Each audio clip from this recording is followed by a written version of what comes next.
These are our Frenzy Faves. Today, our Frenzy Faves is a favorite Twilight Zone episode.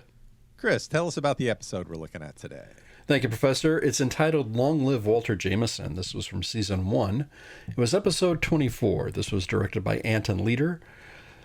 And it was written by Charles Beaumont. The original air date on this was way back on March 18th, 1960. For our cast, we had Kevin McCarthy as Walter Jameson / Tom Bowen / Major Hugh Skelton.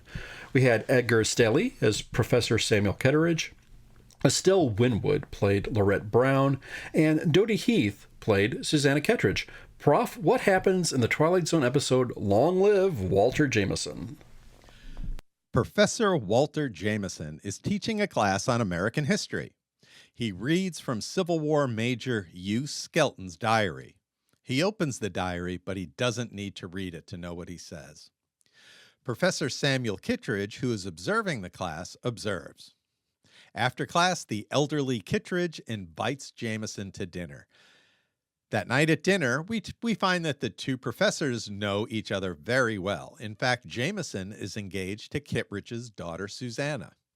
Kittredge asks Susanna to leave them alone to talk, and then asks Jameson how old he is. As far as he knows, in the 15 years he's known him, he hasn't aged a bit, while during the same time, Kittredge became an old man. They dither back and forth, and Kittredge shows Jameson a photo of the Civil War Major Hugh Skelton that he was talking about earlier in class, and it looks exactly like Professor Jameson.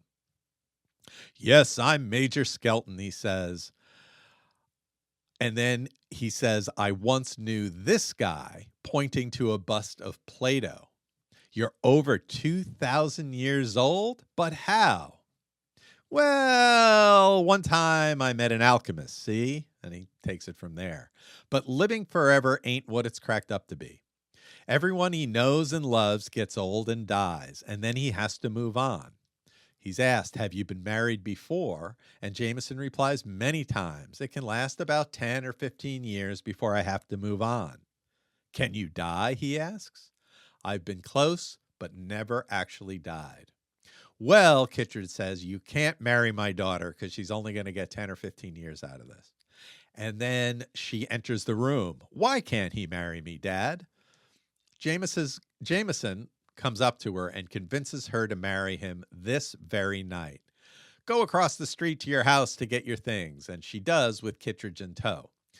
Jameson goes to his office, but there's someone waiting inside. It's an elderly woman, Estelle Winwood, pointing a gun at him. Who are you? Remember me, Tom? I was your wife. I'm not Tom. I'm Walter. You're Tom. You never aged, and you left me, and I won't let you do this again to this poor girl. And she shoots him and scoots. Fast like a bunny, really quick for an old lady. Kittredge hears the shot and runs across the street, and he comes into the office to find Jameson dying. Jameson starts getting older and older and finally dies. And he stops Susanna from coming in, but when she does, she just sees Jameson's empty suit laid out on the rug with dust piled all around. The end. Well, first off, I'm a big Kevin McCarthy fan. I can't be objective with this. I just find he's got a lot of charisma and is a very compelling actor. And whenever I talk about these 60-plus-year-old episodes, as a modern audience, it seems like this is a story we've seen before. But to a 1960 audience, this, I think, would have been completely new and mind-blowing. Twilight Zone was the originator of these kinds of ideas. I don't know if you know that movie Heathers, right? So, in that movie Heathers, they used a lot of lingo. And when you watch Heathers as today, it's just using a lot of the lingo from that era that it came out in. But it turns out that all of this lingo comes from the movie Heathers. So it's kind of like when you look back into the past, you can kind of mistakenly think something is trite and is just used as oh, well, this is a lazy way out. This is how they always get out of this in these plots. But this is the originator. This is the one that defined why this works so well. And I really appreciate that about this show. Now, one thing that I think, based on this is a 22-minute whatever story. One thing that they did not do that I think they've done subsequently since in this kind of story, they didn't really have time to investigate anything interesting he would have had over the years. It was all about, well, I can't stay married. All my friends die, all that stuff. But, 22 minutes is just not enough time to present the mystery, solve the mystery, wrap the story up, and then have some interesting dialogue. The episode length is just kind of too short for anything good like that. But it was definitely the template for more to come. Chris, what are some of your thoughts on Long Live Walter Jameson? Thanks, Prof. I first want to say really good stuff there with all the stuff that you had. And really keying on a lot of things with making the connection to Heather's that I totally missed. Prof, before I get to my thoughts, as per usual, I'll get some trivia out of the way. Kevin McCarthy is probably best known for being in the sci-fi classic movie The Invasion of the Body Snatchers from the 1950s and having, in my opinion, the best movie cameo ever when he popped up in the 1970s remake of the movie with the same name. He also appeared in the 1983 Twilight Zone movie in the It's a Good Life segment. He's had a very long, prolific movie and TV career. One of my favorite shows is Hawaii Five-0, the original series. He appeared in 2 episodes of that one. The episodes were Full Fathom 5 and Last of the Great Paperhangers as 2 different villains. Some of the other favorite shows that he also appeared in for me, The Wild Wild West, Mission Impossible, and he also popped up on The Golden Girls. Edgar Staley appeared in the movie 4D Man, which pops up on Svengoolie from time to time. Dodie Heath played Meep in the 1950s movie The Diary of Anne Frank. And Estelle Winwood had a very, very, very long acting career. Some of her highlights included Darby O'Gill and the Little People, the movie The Producers, and, get this, she was in 5 episodes of the 60s Batman as Marcia, Queen of Diamonds, and Hilda, where she played a comical witch. Further, for some more trivia, per IMDb, this script deals with immortality. And check it out, the entire cast all lived exceptionally long lives. Kevin McCarthy lived to be age 96. Estelle Winwood was 101 when she passed away. Edgar Staley passed away shortly after turning age 89. And Dodie Heath died at age 96 in June of 2023. And for some more trivia, for what it's worth, this is the only episode of The Twilight Zone in which the phrase, quote, "The Twilight Zone is not used in either the opening or in the closing narration." Prof, you mentioned you're a huge fan of Kevin McCarthy. I am too. I think he just has such great performance. He's got such a great presence, and everything I see him in, he's just magnificent, and I just really love his acting in this one. To wit, let's go on with some of the things in the episode itself. Hey, check it out. There's another mention of the Civil War in Twilight Zone episode. Now here, it's on the onset with McCarthy's lecture in the history class, and he's basically as if he was there himself, and he knows exactly what people were thinking in doing this with respect to Sherman and how people thought of Sherman. There's one little bit, though, I'm going to circle back to McCarthy's acting. I love how he's picking up the diary and he's looking for a passage. And he doesn't immediately find it right away, where you watch some of these actors fumbling through a book and boom, the thing is right there and they say it. But he doesn't find it right away, and I love it. He's kind of thumbing through a page. Is it here? Up, flip back. Now he's got it. And I think that's really clever because that's a little more realistic. He's selling it with his acting. Totally. Prof, I've seen this episode numerous times, and there's one thing that changes a little bit for me. There's a scene where McCarthy shines his desk lamp on Estelle Winwood's face. Now, I've seen some prints of this episode that seem to have a momentary washed out effect with the lighting on Winwood's face that takes a second just to correct itself.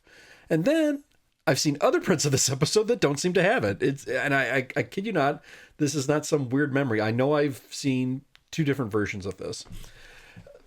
Going back to McCarthy's acting once again, I love his last breaths before he's about to die. They're short, they're rapid, and it's really, really telling. You could just see this guy is just about to pass, and it's kind of heartbreaking in a way. I want to give props to the makeup and the effects. I thought they were really good. Now, looking at this episode, I love the philosophical conversation about death between Jameson and Kittredge about wanting to live forever. One thinks it's not having a curse, and the other, Kittredge, he just fears death, and he just is so scared about it. And I find myself sometimes on the fence between these two things myself from day to day. Sometimes I'm scared of death, and I'm scared as hell. But there are other times I'm more philosophical about it, and it's just, it's a part of life, and here we go. Now, each of them really make a brief argument. I mean, it's a half-hour show with commercials in 22 minutes, what have you. But I think both arguments are very, very compelling. And I just love this little standoff they have with the debate about death. And it's one of the things came at me when I watched this as a kid early on. It's just both seeing these compelling arguments and just putting it forth there. And of all things, a Twilight Zone episode that deals with alchemy and the occult, what have you. But just to put it out there, we planted a kernel in my brain, and I thought that was something.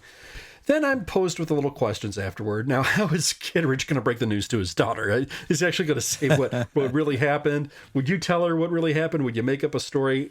I don't know. I wonder how Kittredge got out of this protective situation. And like I was about to say, yes, Kittredge is very, very protective of his daughter. Once he learns out Jameson's secret, there's no way he's going to let them get married. And it seems like he's going to do everything in his power to stop it. Wow. And then just musing back and looking back on this episode, I wonder how many people through the years knew that Jameson could live forever. What was his secret? Did he ever see a spouse to her death?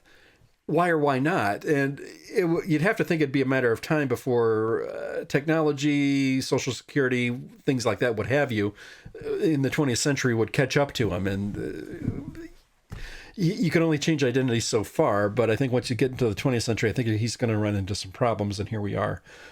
And him meeting his inevitable end.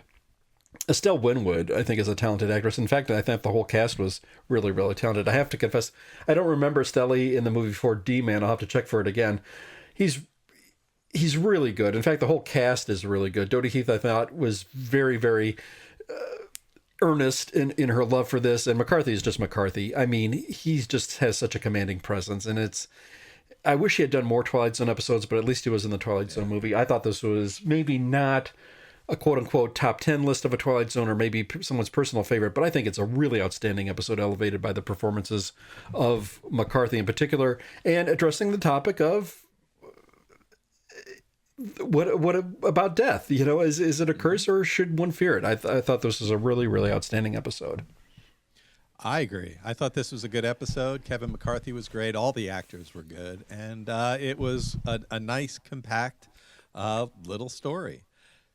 So this week's favorite Twilight Zone episode is Long Live Walter Jameson. Not just another Tom, Dick, or Dave.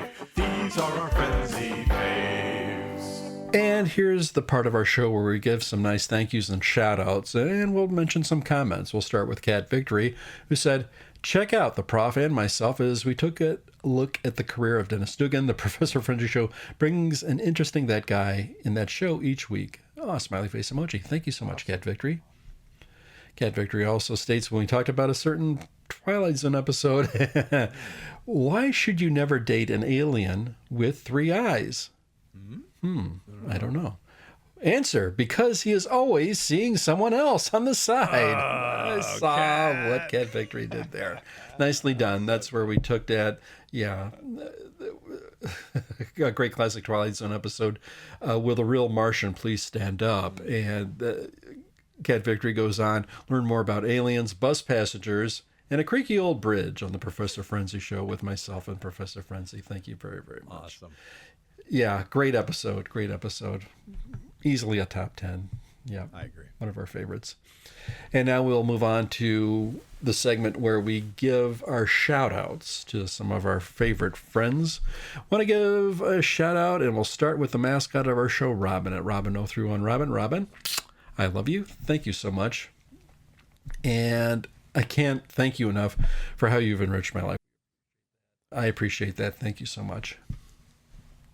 Also want to give a shout out to our friend Two Sleeps. It's our friend Mike. Mike, thanks so much for everything and the comments you've gave to me on the personal side, the past week, I can't think enough, it put a smile on my face. Mike, aka Two Sleeps at Two Sleeps Music, puts on a concert twice a week, and you can find it if you go to your search engine, type in Two Sleeps Music Twitch TV, catch it Sunday afternoons at 3:30 Eastern, 2:30 Central. Once you're there, click on the link and then click on another internal link, get involved in an interactive chat. In the chat box, Kara puts on a selection of a song list, and you'll have to sign into that. And then you can request well over 200 songs for in the holiday season, where you can hear some marvelous renditions of Your Mean One, Mr. Grinch, and Baby It's Cold Outside, among many other holiday favorites. Music really boosts my mood, particularly in the holiday season, and I cannot thank Mikey enough and Kara for all the work that they do to put on a fantastic show. Concerts last typically at least an hour. Sometimes they go a little longer to cover everyone's requests. It's a fun time, and please check out the Two Sleeps Patreon. It's very affordable for just $1 mere a month, and you can get some original content. Thank you so much, Mikey. So again, Sunday afternoons, 3:30 Eastern, 2 Central. Tuesday nights is the other concert, 9 p.m. Eastern, 8 p.m. Central. Thank you so much. Okay, Randy, now, I'm kicking myself because I didn't mention you when it comes to films, but I was particularly talking about horror, so I hope you'll forgive me, because I know you're the master of all films and everything that comes to films, because you do that on your podcast, Soundtrack Alley. That's where you look to see how music enhances a film. Not specifically a genre, particularly to horror, but you cover everything. So I want to say you're multi-genre. Thank you, Randy. You can be found at Frumpy Sketch Artist over on Blue Sky, Randerlanders1 over on Twitter.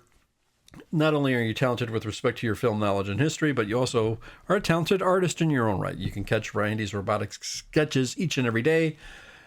And he's collected them into two, not one, but two volumes of coloring books that are available on Amazon. Please check them out. It's our friend Clinton. Clinton does a podcast called Coffee and Comics. In that podcast, Clinton will look at a comic book in about the time to take a cup of coffee down. Clinton occasionally will have on a guest, but not to be outdone. He also does the Fan Film Fridays podcast over at the Longbox Crusade feed. But over there, you'll find a treasure trove of some marvelous podcasts over there. It's good stuff. And as time permits, Clinton will also do the Days of High Adventure. That's a podcast that looks at sword and sorcery comics, and the Teenage Mutant Ninja Turtle Power Hour, along with John and Lane. Thanks so much, Clinton. It's the aforementioned Billy D. Now, the main feed is called Magazines and Monsters. Now, Billy D will typically look at a monster movie, a horror movie. Sometimes it's a Hammer film. Classic stuff. Always puts me in a nostalgic mode, because Billy D seems to be like-minded with some of the things that he's talking about with respect to that. But if he's not talking about a film, perhaps he's talking about a Bronze Age horror comic that you never know about. Good stuff there, be it Phantom Strange. But I also want to give a plug to another episode of Brave and Bob dropped. And that's probably my favorite of them all, because that's where Billy D and a guest will look at a comic book written by Bob Haney, the zany Bob Haney, if you will. It's marvelous stuff, and it's a little bit out there. So thank you, Billy D, and all your contributions this past year. Listener to our emeritus, it's our buddy Mac Rocks. It's our longtime supporter, DSA Mac Collins. Thank you so much. Also want to give plugs to our friends at the Bat Pod, Darren and Ruth Sutherland at the Rad Adventures Network. Relatively Geek, it's our friend Professor Allen. I know I name drop him a lot, so I should give him a plug as well. And I think that's everyone. If I overlooked you, my sincerest and deepest apologies. Please let me know at BTO and Batbooks, or better still, let the prof know, and he will cover all those bases. And listeners, thank you so much for listening and your support. We appreciate you tuning in to this particular episode, and we can't wait for you to listen to our future episodes. Thank you. Thank you for listening to the Professor Frenzy Show. You can find our podcast if you do an iTunes search for the Professor Frenzy Show. You can listen to the show on Twitter and find me on Twitter at Professor Frenzy and Chris at BTO and Batbooks. Hey, we're on Facebook over the Professor Frenzy Show page. We're on Instagram at Professor Frenzy. We're now also on Amazon Music, and we are now also on YouTube. Just visit youtube.com/Professor Frenzy, all one word. We are now also on TikTok, so go to Professor Frenzy 2 to see our videos. If you have an Android phone, the Professor Frenzy Show is part of the free network. Just swipe right on your homepage and look in the art section of the podcast lists. Whatever device you use, you can subscribe to our podcast feed by doing an iTunes search for Professor Frenzy. Thank you for listening to the Professor Frenzy Show. Let us know on Twitter what you think about our show, and please help us get the word out to people that might like these kinds of comics. Thanks to everyone for listening. We look forward to chatting more about comics next week. And please remember, pick up your pull. Professor Frenzy. Professor Frenzy. All original content of the Professor Frenzy Show is licensed under Creative Commons Attribution, No Derivatives 3.0 Unported License. Professor Frenzy. You are on the Frenzy Feed.